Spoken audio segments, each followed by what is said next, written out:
Stock market conditions were cited as the one factor most affecting investment plans by 38% of affluent households.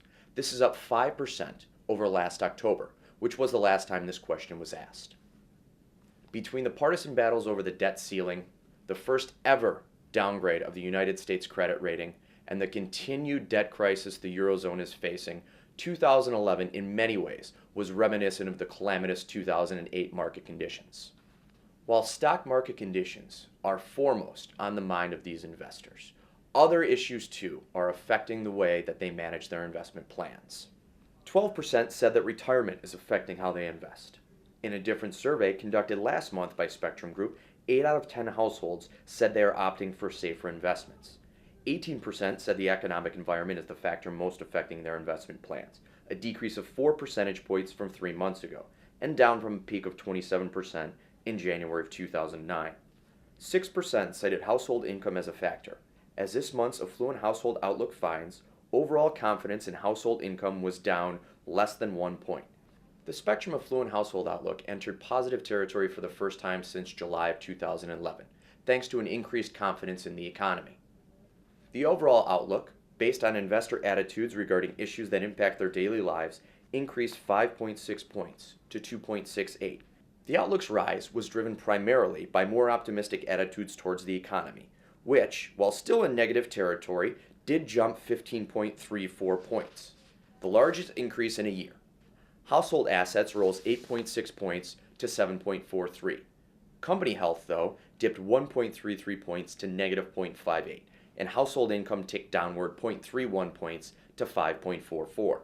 Millionaire households begin the new year in an up mood. The Millionaire Outlook gained 5.51 points to 11.38, its highest reading since May of 2011. The economy gained 9.5 points to 1.01, and household assets increased 6.57 points, both 8-month highs. Household income gained 3.81 points to 17.87, while company health rose 2.81 points to 6.38. The non-millionaire outlook remained in negative territory for the 8th consecutive month, but it posted an overall gain of 5.23 points to negative 6.75. Readings for outlook components were mixed, with the economy surging 21.34 points to negative 2.20, and household assets gaining 10.09 points to negative 8.66. But company health fell 5.31 points to negative 8.12, and household income dropped 5.20 points to 8.02.